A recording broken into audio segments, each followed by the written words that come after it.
Hey everyone, welcome back to the Sunny Side. I'm Sunny, and this video right here is an astrology compatibility video, but it's a little different, isn't it? For those who don't know, I am a professional astrologer, and when you're ready for a personal reading, my readings are a little different. When you're ready for a personal reading, just set it up. There's a link in the description box below. In addition to that, we have a really cool app out called the SunnySide Astrology app. It's available for Android and iPhone, and there's a link in the description box for that as well. And the reason why that's important is today, this compatibility video is a little different. It's based on some of your astrological planetary placements. Now, when most people talk about astrology, and on the app, you can get your birth chart done for free. So you're going to want that, or you're definitely going to need it for this video right here. Now, when most people talk about compatibility, when most people talk about astrology, they talk about sun sign compatibility. And, most people do. Hey, I'm an Aries. Who am I compatible with? And sometimes, if you get a little deeper, you might talk about your moon sign. Hey, my moon sign is, this. Well, who am I compatible with? And different astrologers have different ways of looking at it because they're not supposed to. It's a pretty cut and dry way of looking at it. But it all depends on. But it does depend on what you're looking for in a relationship, and certain types of planets will bring different things to your relationship, and that's the action. All right. I'll go blah, blah. Before I go blah, blah, this is a long video, so you might want to speed it up as you watch it, because you might want to speed it up. It's a lot of blah, blah. But we are going to do individual signs, and I am going to show you the charts in a second. Now, when we do synastry astrology, there are different types of astrology and compatibility. Yeah, sun sign is kind of important. You're going to want compatible sun signs, but it's not necessarily that important. The sun is what you're looking at. It's your perspective. It's where in your chart you're shining a light, and as a result, it's how you see the world around you. Now, the moon is what you want to do. So some people say it's your feelings, but as you learn more about astrology, you realize that the term feelings encompasses a lot more, meaning there are different types of feelings. But the moon by and large is what you want to do. The sun is kind of where you are and what you're looking at, and the moon is where you want to be. And so if your moon sign is compatible, if you have the same moon sign, you guys are going to want to do the same things. So it's a great indicator for friendship.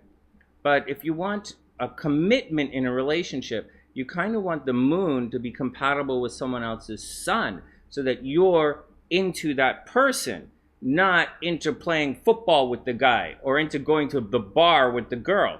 So that's the thing to keep up in mind. Not all readings are the same, and not all interpretations are the same, although they should be. But like I said, it depends what you want to get out of a relationship. Now today we're going to talk about adjacent signs and why they are often very popular in relationships, meaning adjacent side by side, right? So why is Aries so compatible with a sign like Pisces? Why do so many Aries get together with Pisces? You would think, why would they? Pisces is flaky and artsy-fartsy, Aries flaky and aggressive and argumentative, but they don't really seem that compatible. Or say Taurus and a really fast sign like Gemini. How could they get together? Taurus takes their time, and Gemini is the most ADD sign of the zodiac. So how does that work? Good question, Sonny. I'm going to show you guys today. So let's get down to it right now.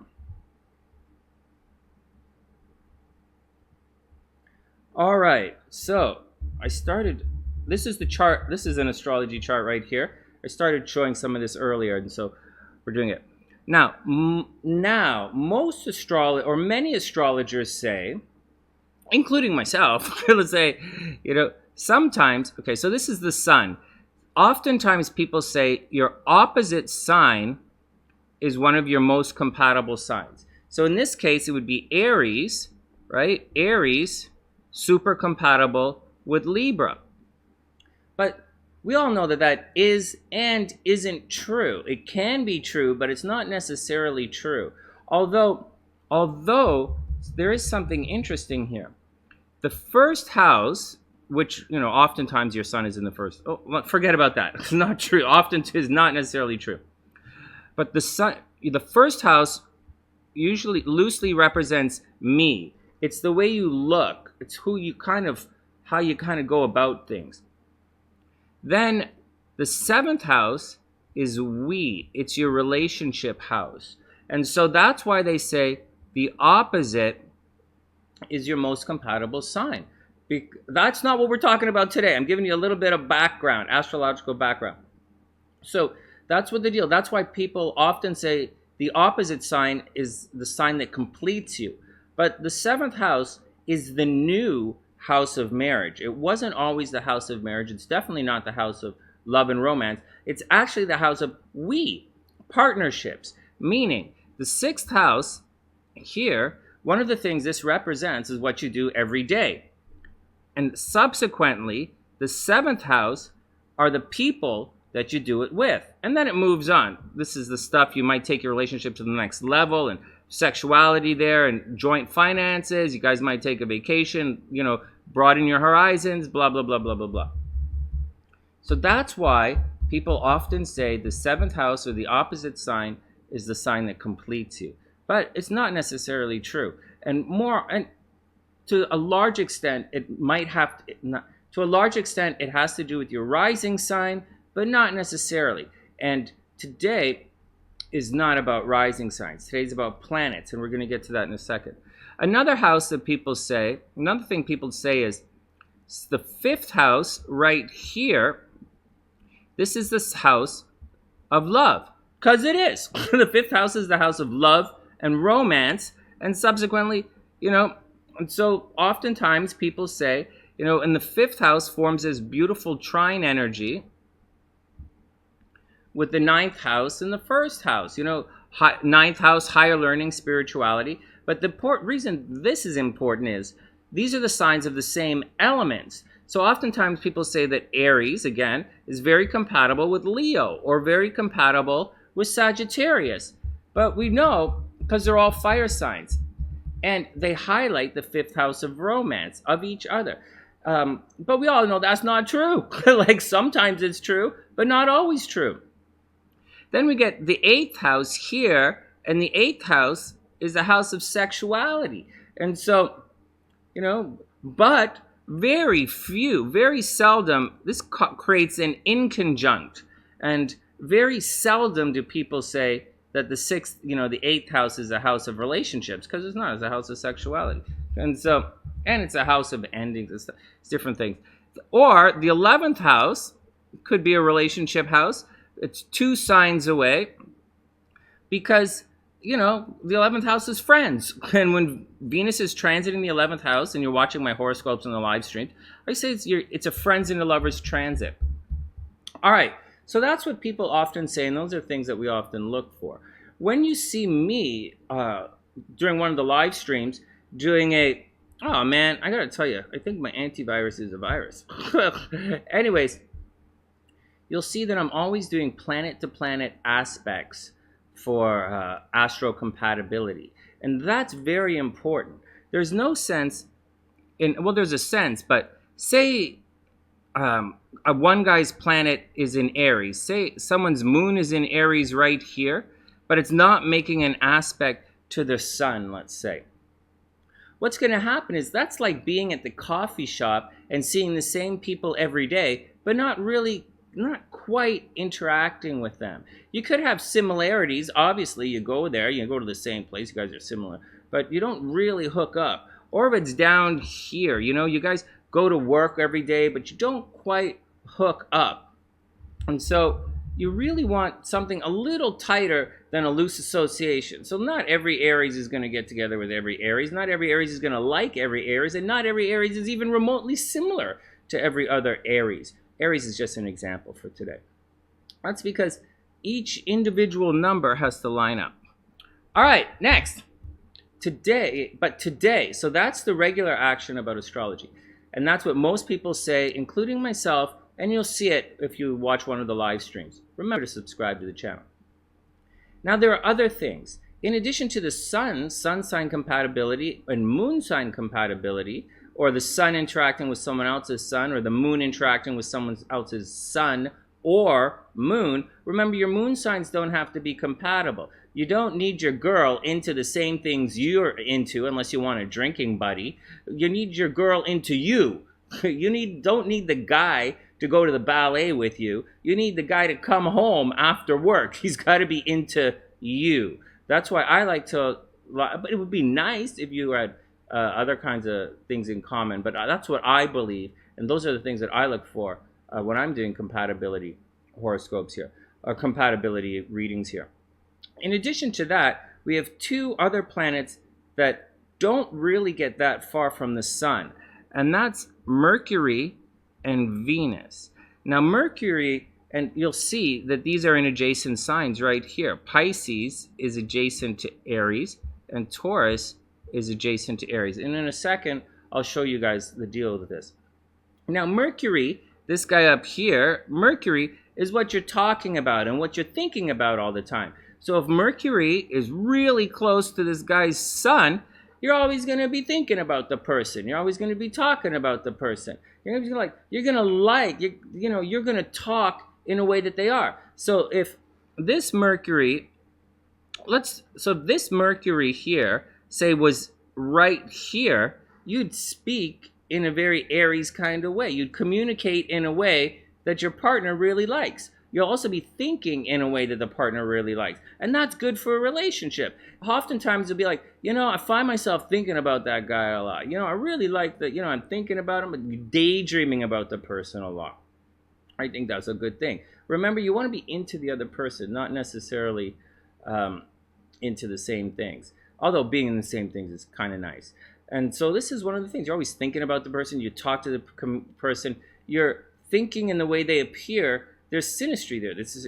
You're in rapport. Next, what about Venus? Well, Venus is the planet. Let's put Venus over here. Say Venus is right here. Venus is the planet of love and attraction. And you obviously want some kind of Venus aspect to the guy's sun, or it means you love the guy. You love the person. And so you love who they are.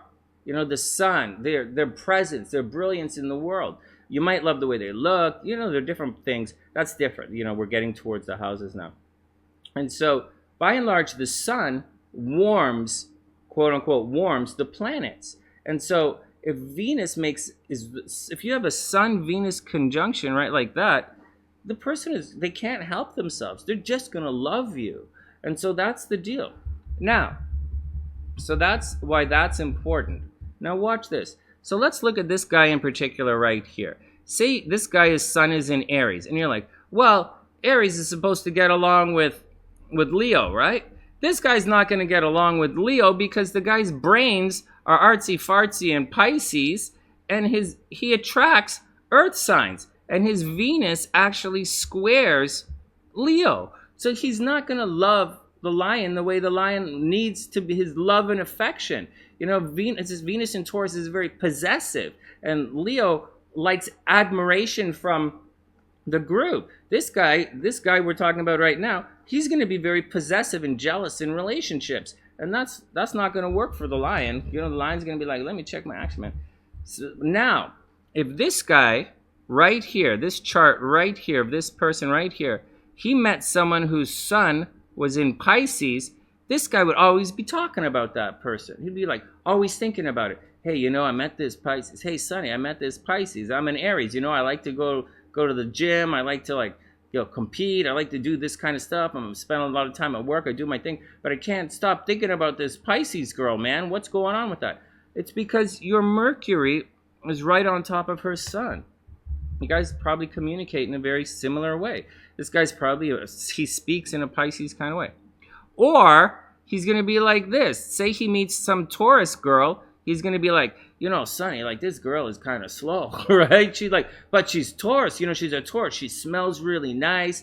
And she smells really nice. I know she takes her time, and I like to rush off. I'm always waiting for her. But, I just dig this girl, and I don't know what. This is why. Because you have the adjacent signs. You have the adjacent signs. Your Mercury, what you're talking about, what you're thinking, and the Venus, what you really love. I'll show you right now. So that's where they are. Okay, so that's the action on that. So that's what that is. Now let's check something out. Let's show you guys something pretty cool here. So this here is the animated chart. And I want to show you guys, let's make it by weeks here. So this here, Mercury, you'll see that Mercury and Venus don't actually, let's go back to this one. You'll see that Mercury and Venus, when I animate it, it doesn't really move that far. Like that's its arc. So you're not going to see Venus in a person. If this is the guy's sun, you're not going to see Venus over here. It doesn't get that far, that far away from the sun. You're not going to see Mercury, someone with their sun in Aries, have their Mercury in Sagittarius. It doesn't work like that. And so these guys are always close. And I'll show you, I'll animate the chart and I'll show you in a sec. So once again, these guys don't really get that far away from the sun. It's why, love and communication, people find them in adjacent signs. In addition to that, there's another component here. Venus is money. Where your Venus is, that's where your money is coming from. So if you're in an adjacent sign, so if you're a Leo, your money is coming from someone with Taurus energy. Just saying. If you're a Sagittarius, okay, just saying. It's an interesting thing. It's just an interesting side note. Oh, if. Hold on, if. That's not correct. It's coming from Venus. So this guy's money is going to come from some Taurus person. If the Venus was here, it would come from an Aries situation. If it was here, it would come from Pisces. All right, heads up on that. It's a good thing I cleared that. I messed that one up. All right, here we go. So when we animate the chart, you'll see.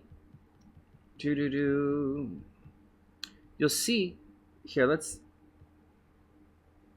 So when we animate the chart, I'll make it go a little faster. You'll see that Venus, right? You'll see that Venus and Mercury, they don't really go that far past the sun. And you can see them going in both directions. Mercury goes retrograde and it changes direction. Venus goes retrograde and it changes direction. But that's as far from the sun as it travels. So whoever you are, everybody has their Mercury close-ish, no more than one sign away from their sun. And everyone has their Venus no more than 45 degrees away from their sun. Ish. I can't remember what the number is. We could figure it out. So that's the deal. You can see very clearly right there. Make sense? Everybody cool with that? So what does that mean? So what does that mean for whatever, Sonny? All right, good question, man. All right, good question. Told you to watch this video on fast forward. Let's sit and talk about it for a moment right now. So if you're in Aries, so it depends. So for this type of explanation of compatibility, because you see it all the time. I hear it all the time. Hey, Sonny, I'm like just like I described it. Let's go around and we'll talk about it one sign at a time. And so let's start at the very beginning. So if you're in Aries and you have these placements, let's look at why would an Aries be compatible with Pisces? It's possible. So this is how you get someone who's in Aries and, or you can get an artsy-fartsy Aries. You can get an Aries who's a rock star, like an Aries who's a big singer, or an Aries who's an amazing doctor, or an Aries who is psychic, or an Aries who really likes these things, or an Aries who's always thinking about healing and helping others. It's an opposite of what Aries is about. Aries is about, I'm Aries, I'm the best. But if you get this Aries energy relating with Pisces, it's very easy for some Aries some Aries people to relate to the healing qualities of Pisces, and you can really stick up for someone else and really defend them. And it's very easy, now that we know what the charts look like, to see that Aries, yeah, they really could get along with the Pisces. What about a Taurus? You wouldn't think normally that, you know, I'm Aries, I'm doing it right now. I'm Aries, I'm going out and getting it right now. That's, again, they don't seem compatible with Taurus, who's one of the, you know, the more steady signs of the zodiac. Like Aries is one of the least steady signs of the zodiac. They're always jumping into things. And Taurus is the most steady sign of the zodiac. But if your moon is in Taurus, or not moon, today's not about moon signs. If your Venus is in Taurus, and you're going to be very possessive like a Taurus, you know, you're going to really like that Taurus person. And, you know, you're also going to attract a lot of Taurus energy, a lot of earth energy. If your Mercury is there, then your guys are going to be on the same page. You're going to think. It's going to be an Aries who thinks in a very possessive kind of way. You know, very possessive, very sensual, a very sensual Aries. Aries is often thought of as a very Spartan sign, but no, not at all. Aries can be, you know, they can be extremely sensual at times, and it all depends. All depends on, you know, what's going on. So yeah, an Aries really can, some Aries, not all, can really get along with Pisces and Taurus. All right, next, what about Taurus? Well, Taurus is one of the most steady signs of the zodiac. Taurus is extremely sensual. Taurus likes to take their time, and Taurus is very possessive. So how does that work? How is a Taurus going to get along with an Aries who doesn't like to be possessed? You know, an Aries doesn't take their time. An Aries like rushes into things, and a Taurus hangs back and chills out. Well, if a Taurus person has their Venus in Aries, first they're going to attract a lot of fire signs. So if a Taurus person has their Venus in Aries, they're going to attract Sagittarians, you know, or they're going to attract Leos, and you're going to be like, oh man, you know, I really like this person, but we're always fighting, you know, so you got to watch out for things like that. It's not that easy, you know, it's not that easy. And I'll say it again. If Taurus's Venus is in Aries, one sign behind, then they will attract fire energy. They can easily attract a Leo that will, Leo doesn't like to be possessed, and Taurus likes to possess things, you know. So, and some Leos spend a lot of money. Not all Leos spend money. When we get to Leo, you'll see Leo with Venus or Mercury in Cancer doesn't spend money at all. Cancer is a tight sign, but Leo has a reputation of spending money, and Taurus is not into that. So, Taurus, how do they get along? But if Taurus's Venus or their Mercury is in Aries, they're going to really, they're going to be a little bit more competitive. They're going to be a competitive Taurus. They're going to be an argumentative Taurus. They're a Taurus who's going to say things like, you should have done it like this, you should have done it like that. What if a Taurus has their Venus in a Gemini? Well, a Taurus with a Venus in Gemini is going to attract a lot of air energy. They're going to attract an Aquarius. And Aquarius is like, for everybody, Aquarius is like the least possessive sign. And Taurus is the most possessive sign. So I don't see, but so that doesn't always work. But when your Venus is, your Venus is adjacent, that Taurus is going to attract air energy. And they might actually be into that. Because Taurus with a Venus or a Mercury in Gemini, well, they're going to be very curious. They're going to want to try a lot of new things. They're open to ideas and expressions, where normally you wouldn't think that a Taurus is open-minded. You would think they're slow, they do their own thing all the time, they don't listen to anybody. But that's not necessarily true. If their Mercury is in Gemini, their Venus is in Gemini, they're going to be open to a lot of different experiences. They're going to be curious, and that's the deal. All right, Gemini. Let's go on to Gemini right now. Fast forward the video to your own sign, guys, just saying. And please subscribe to the channel. What about Gemini? Well, Gemini is one of the fastest signs of the zodiac. It's ruled by Mercury. Geminis are always on the move. There's a reason they're represented by the twins, not because of oppositions, not because of any kind of opposition, but because they're always doing multiple things. And it's like dealing with two people at the same time. And so they're really fast. Now, Gemini with their, and so how is a Gemini going to get along with Taurus? Well, a Gemini with their Mercury in Taurus is going to be a very stable thinking Gemini. They're not going to be as, ADD, so to speak.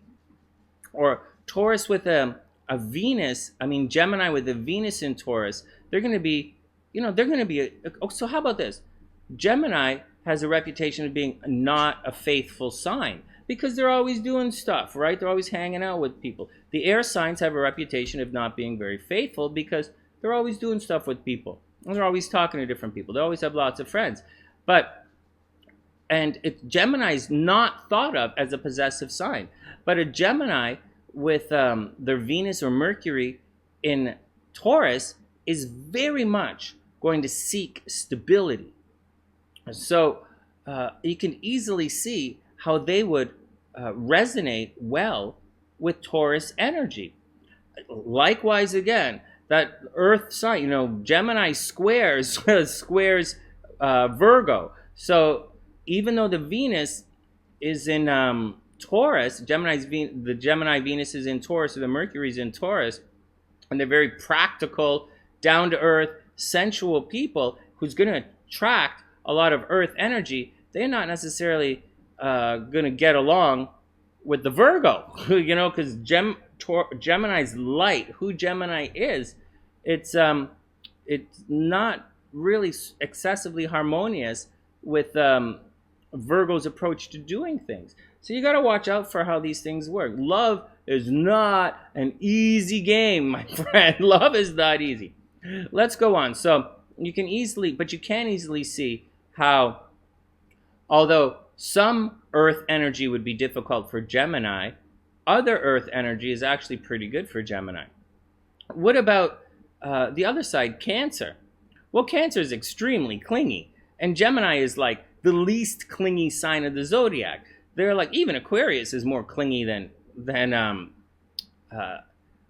Cancer.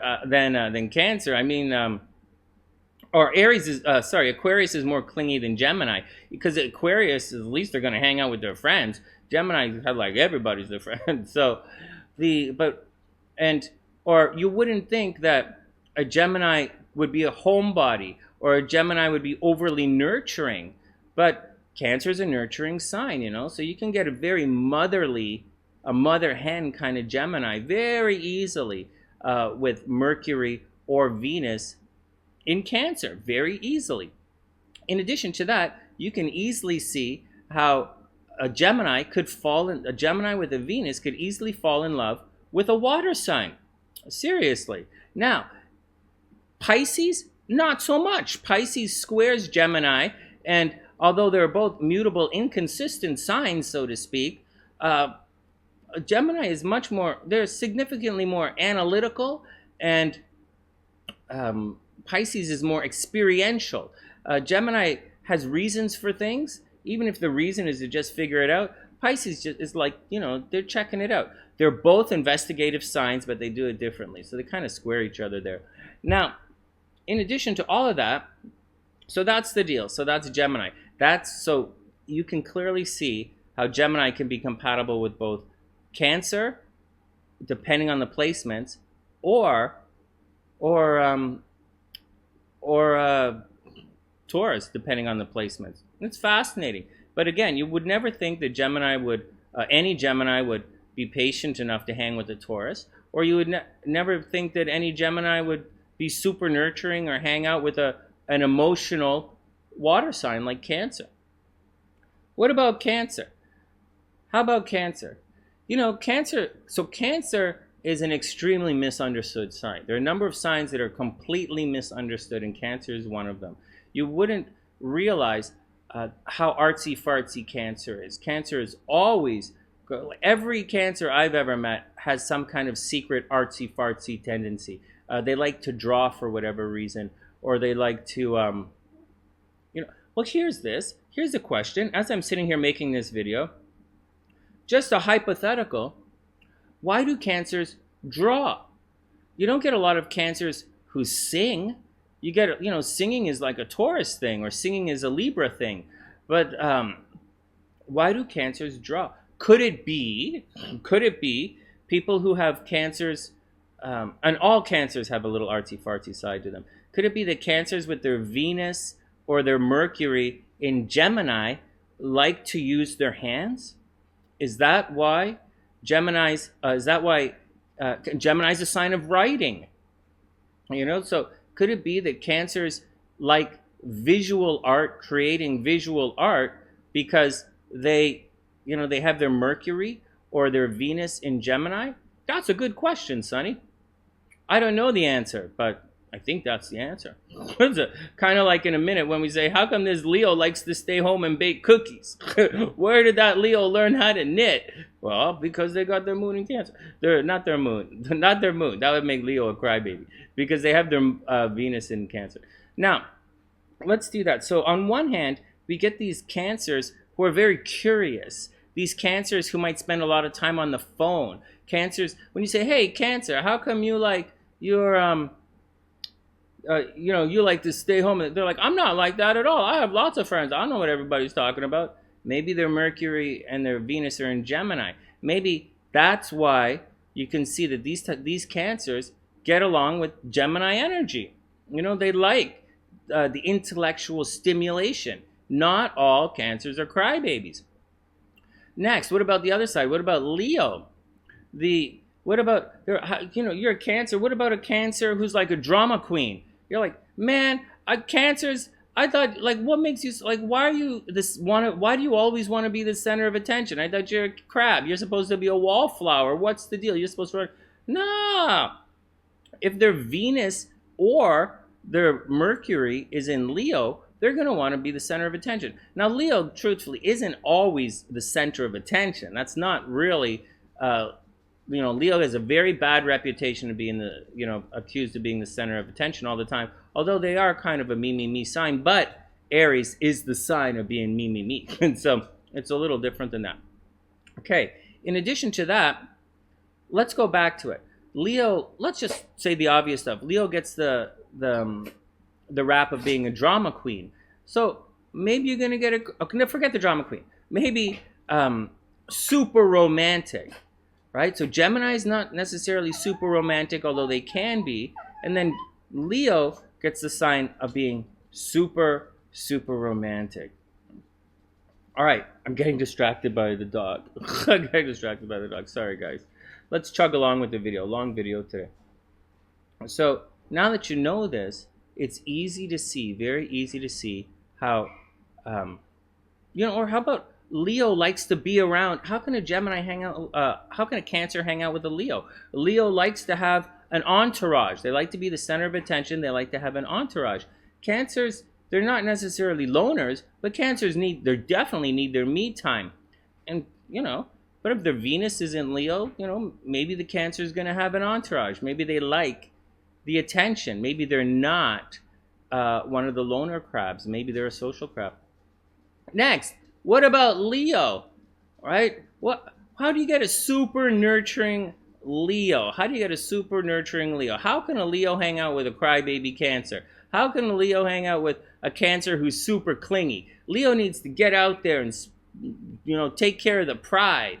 And Cancer very much ain't into taking care of the pride. Well, Cancer very much is into taking care of the pride, but Cancer and Leo do it very differently. Leo needs to be seen hanging with the pride, not seen. Let me go back to this. I'm talking stupid now. All right, Leo needs. So how can you have a Leo in a relationship with a Cancer? Cancer needs a lot of attention. Even the Cancers who are loner crabs, they still need a lot of attention. But if you have a Leo with their Venus or their Mercury in Cancer, they're going to hang out with the crabs. They're going to be a super nurturing lion, and they're going to attract that kind of water energy. Now, it's fascinating. They're going to attract water signs, but Leo and Scorpio doesn't always get along. Leo is all about showy. What you see. It's ruled by the sun. It's what you see. Scorpio is ruled by Pluto, which is the underworld, not what you see. It's everything else. And so it's what lies beneath. So again, Leo is what you see. Scorpio is what lies beneath. They're like they're not, they're opposites. It's the opposite kind of thing. They're not opposite signs. They're completely different. But you can easily see how someone with their Venus in Leo with their Venus in Cancer is going to attract water energy. Or it's how you can get a Leo hooking up with a Pisces. You're like, Leo, how you hanging out with a Pisces? Pisces is one of the biggest flakes of the zodiac, and you like your attention. And he's like, well, you know what, man? My Venus is in Cancer, and I dig her water vibe. You know, I dig her moods. You know, Leo is super happy, super going. The fire signs, they're happy, they're outgoing kind of people. But like the Leo, you know, maybe he likes the moody Pisces. You know, maybe his Venus is in Cancer and he likes his moody crab. You never know. Or you could get a moody lion. Next, what about Leo with the other side? What about Virgo? Holy smoke, you could get a super critical lion. The Leos tend, by and large, again, they're showy signs. They like to just let everybody do what they do, make everybody look good and be happy about it. Leo is a great sign, and they'll prove themselves. They don't just talk the talk. Leos walk the walk. I have a lot of respect for Leos. But when you put a Venus in Virgo, wow, that's someone who's a really forget about nitpicky or stuff. Let's look at it in a very positive way. If you have a Leo with their Venus or their Mercury in Virgo, then you're going to get a Leo who likes to plan. You know, a very analytical Leo, a very business-minded Leo. A Leo is really good at science. A Leo who's really good at numbers. Leo is really good at planning. Oh my God, this is an Aries. This is a Taurus with a stellium in Aries. Me, dog. I'm busy. The dog is a Taurus, right? She likes to eat. She's super possessive, and she has a stellium in Aries. So she's very me kind of doggy. All right, go play with mommy. Go to mommy. Good girl. They just need a little bit of attention, man. Okay, so good. Anyways, that's the deal. So think about it. So if you're a Leo with your Venus or your Mercury in Virgo, you're going to be a super analytical, detail-oriented Leo. That is a Leo who can super excel at business and do really well at school. All right, next. What about a Virgo? A Virgo is supposed to be a nervous sign. Virgo, by and large, could be an introverted kind of sign, right? They could be. If your moon is in Virgo, a moon in Virgo is the most critical moon in the entire zodiac. They're not, these are the guys who say things and then say they're sorry, or they say things and then they make comments and delete them. You know, they disappear for a while. They say they're sorry a lot. That's a moon in Virgo. Anyways, if you get a Virgo, Virgo's a sign of planning. They're not known as being loud and showy, and they're not renowned for having an entourage. Virgo is the sign that helps other people. So how can the sign that helps other people be the sign that wants an entourage? That's the deal. But if your Venus is in Leo, I've got a better example. How about there are tons and tons of Virgos in the entertainment industry. Tons and tons of Virgos who are comedians. Maybe they have their Mercury or their Venus in Leo. A Virgo with a Mercury or Venus in Leo is someone who could easily excel in the entertainment industry. Very seriously. So what about the other side? And you could easily see them attracting a Leo. It's not always easy. You know, Virgo and Sagittarius don't necessarily see eye to eye. Sagittarius is a very big picture sign, a very spiritual sign, just let everybody be cool, just go do what you got to do. And Virgo is a very nitpicky sign. They don't really, they're not necessarily in rapport. But if you're a Virgo and your Venus is in Leo, you're going to be like, there's something about that Sagittarius that I kind of like. All right, what about the other side? What about Libra? Well, Libra's an air sign. Libra's about balancing things out. Libra's about seeing the other side. it's really difficult for Virgo, because Virgo's very, this is the way it's got to be. Not in a Taurus kind of way, but they make a plan and they like to stick to the plan. Virgos are very successful people. They make plans, they stick to them. But a Libra is the most open and receptive to problems along the way. Meaning, most open and receptive to other people's ideas and input. If you have a Libra on the team, that's why Libras are great facilitators, because they're always listening to everybody and helping, sift through the minutia of the conversations. But so you wonder, how could that happen? How can someone like who's an easygoing, easy breezy sign like Libra get along with a real uptight sign like Virgo? Because if your moon, not your moon, if your Venus is in Libra, like Venus in Libra always wants the other person to like be nice. They want good things for other people. If your Mercury is in Libra, you're going to be thinking, what about the other guy? And it's easy to see how a Virgo with a Venus or a Mercury in Libra could really get along with a Libra. They could probably not necessarily going to get along with a Gemini, but they might definitely get along with an Aquarius. And those signs are in conjunct. You'd be like, how are you doing? And Aquarius is like, they do whatever they want, and how are you like, what a Virgo? I thought, like, what's the deal, man? But that's just the way it is.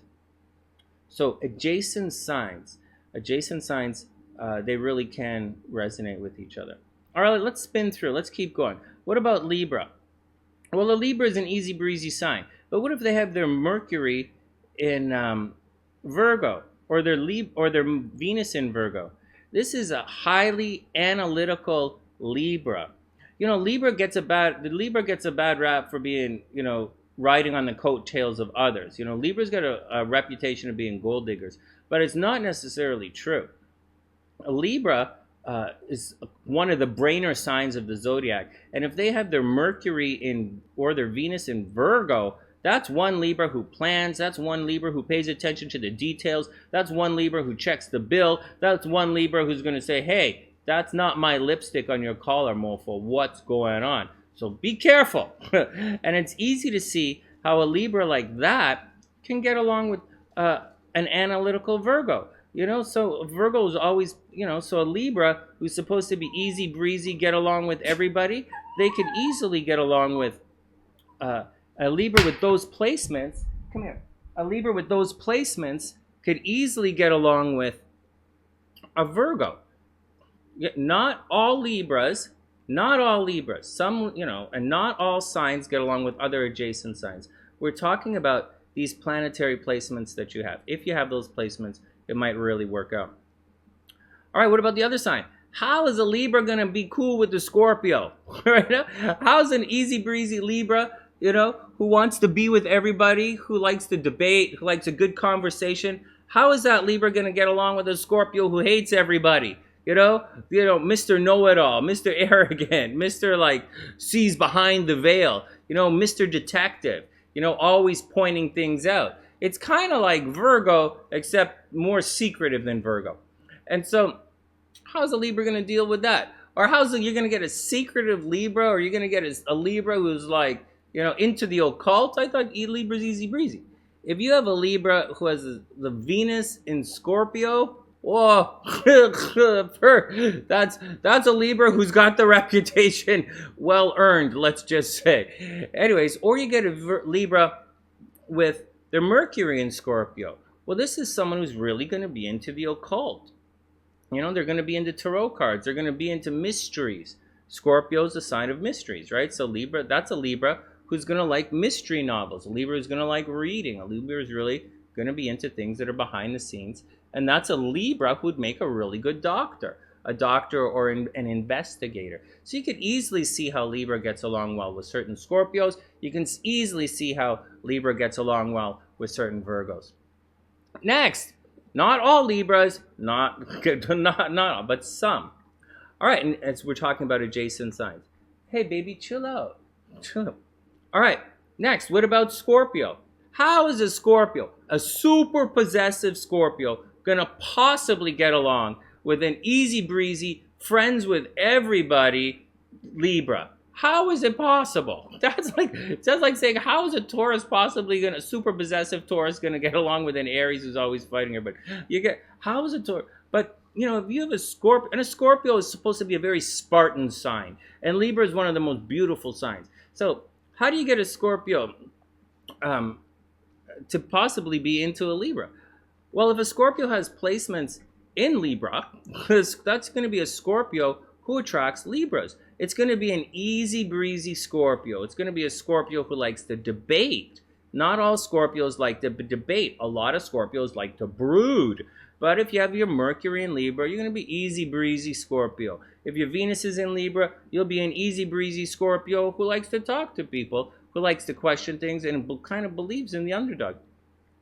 What about Sagittarius? What about Scorpio? How's a Scorpio going to get along with a Sagittarius? Like, how's a possessive, jealous Scorpio going to get along with an easy breezy Sagittarius who's always going out and doing stuff?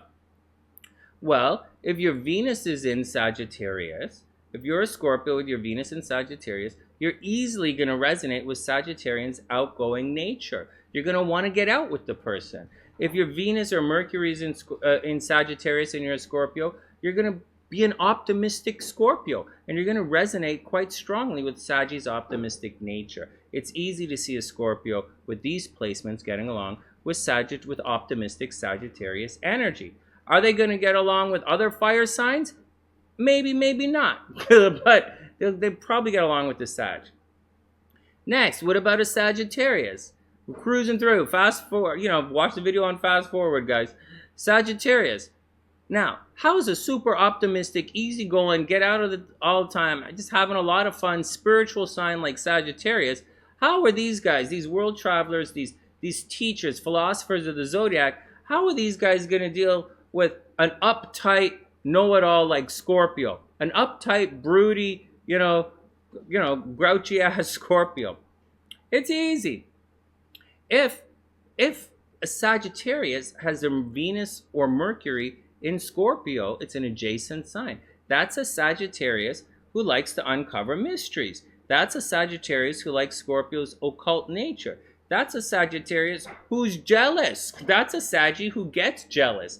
That's a Sag who likes to uncover secrets. And that's the deal. That's the deal. You could easily see that a Sag with those placements would get along with a Scorpio. What about a Sag with their Mercury or Venus in Capricorn? Capricorn's the most uptight sign of the zodiac. How is a Sag, who's the most freewheeling, get out there and have fun sign, going to get along with the most uptight, grouchy sign of the zodiac?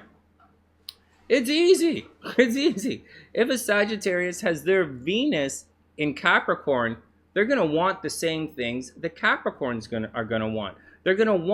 That's a Sagittarius who's very disciplined. That's a Sagittarius who's into hard work. That's a Sagittarius who plans. That's a Sagittarius who executes the plans. That's a Sagittarius who's focused. It's not a party Sagittarius. It's a hard work Sagittarius. And hard work Sagittarius could easily get along with a hard working Capricorn. Very seriously. Next, what about a Capricorn? How's a hard-working Capricorn, a guy who spends all the time at the office or in the library or behind the computer, or always thinking 2-3 steps ahead, how's that guy going to get along with an easy-breezy Sag who likes to get out and party all the time? It's easy. A Sagittarius, or how are you going to get a Capricorn who likes to tell jokes? Some Capricorns are great comedians, while a Venus in Sagittarius likes to tell jokes. They like to make people laugh. They like to be optimistic. Is an optimistic Capricorn? What? An optimistic Capricorn could easily get along with an optimistic Sagittarius. Easily. What about the other side? What about, how's a hard-working Capricorn, who likes to take care of things and work all the time, going to deal with a by-the-book, fixed earth sign Capricorn, going to get along with a super easy-breezy Friends First Aquarius? How's that even possible? To a Capricorn, you would think an Aquarius has no discipline, but that's not true. If your Venus or your Mercury is in Aquarius, then that's a Capricorn who's going to be into their friends. So they're still going to be disciplined, they're still a Capricorn, but they're going to want to drag their friends along for the ride, which is a very Aquarius kind of vibe. You can easily see a Capricorn getting along with one of these guys. Next, what about an Aquarius? How is an Aquarius, an easy breezy going Aquarius, like to party, hang out with their friends? How are these guys going to get along with Mr. Stuffy? You know? Whoa, you Mr. Stuffy? No. How are they going to get along with a Capricorn, a super uptight Capricorn? It's easy. If it's Aquarius has their Mercury or Venus in Capricorn, now check it out. Download the app. There's a link in the description box. And just pull up your chart and figure out what it says. Pull up your friends' charts, see what they say. See, why are you guys friends? Why are you guys getting along? Maybe you're an Aquarius who has your Venus in Capricorn, and you're a hard-working Aquarius. Maybe you're in a super aloof Aquarius. You know, maybe you like to work hard. You're a hard-working Aquarius. What about if you're an Aquarius with your... how's an Aquarius going to get along with... did I skip one here? How's an Aquarius going to get along with artsy-fartsy, flaky, fly-by-night Pisces? Want to heal everybody Pisces. It's easy. It's easy. If your moon, if you're an Aquarius with your, not moon, with your Venus or Mercury in Pisces, you're really going to want to stick up for the underdog. You might be a martyr. You might be a revolutionary Aquarius. And you might be an Aquarius who'd be a really good doctor, a really good nurse, or a really good artist, or a really good singer or musician. Pisces rules the arts. So, like, you might be a real artsy-fartsy Aquarius. You probably want to, how's a fixed sign like Aquarius, like wearing sparkles all the time? You probably have some kind of action in Pisces. And think about that. An Aquarius with their Venus or Mercury in Pisces, very, very different than an Aquarius with all that Capricorn energy in it. So once again, check it out. Get your chart, check it out on the app, and figure it out. Finally, what about Pisces? How is Pisces going to get along with Aquarius? Pisces likes to stick up for the underdog. Pisces is artsy-fartsy. Pisces does their own thing. But Aquarius is like, they're fixed. They're stubborn. They always think they're right. Pisces is a highly intuitive sign. Aquarius has some kind of weird logic factor to them. It's weird logic. Uranus is weird logic. A bit of eccentric to them. They can be eccentric. How can a Pisces, where would you get an eccentric Pisces from? You'd get an eccentric Pisces for having their Mercury or Venus in Aquarius. That's an eccentric Pisces. And that Pisces very much is going to get along with Aquarius. They might not get along with Gemini, because, Gemini is not really into, but like, they might, an intuitive sign like Pisces might be very logical in an Aquarian kind of way. And finally, what about Pisces and Aries? Pisces likes to do their own thing. Pisces, is a very helping other people sign. Pisces and Virgo are the two most help other people signs. But, Aries is a very me sign. They're very competitive. Where do you get a competitive Pisces from? And a competitive Pisces is very different from a humanitarian Pisces. So on one side, we get the competitive Pisces with Mercury and Venus in Aries, and we get a humanitarian Pisces with the Venus and Mercury in Aquarius, and we get a very psychic, healing Pisces with their Mercury or Venus in Pisces. And that's the action. You can easily see how these guys would resonate and get along with each and every one of the other people. Wow, that's a long video, guys. I can't believe you guys made it to the end. I can't believe I made it to the end. Holy smokes. Please subscribe to the channel. Check it out. Just check it out for yourself. Download the app. Check out where your Mercury and your Venus are. The app will say. And then check out with your friends and find out why you get along with your friends. Now, it's not just about who's compatible with who, but it's how you're compatible. So once again, if your sun signs are compatible, then you're going to shine in a very similar way. You're going to you're going to shine in a similar way. You're going to see the world from a similar perspective. If your moon signs are compatible, then you guys are going to want to do the same things. If your Mercuries are compatible, you're going to talk about similar stuff, or similar kind of things. If your Venus are compatible, then you're going to be loving and rapport in very similar ways. There's no sense there's no sense in having your Venus and one guy have their Venus in Aries and the other guy have their Venus in Taurus. They don't really work. But a Venus in Aries and some other stuff in Aries, it really does work.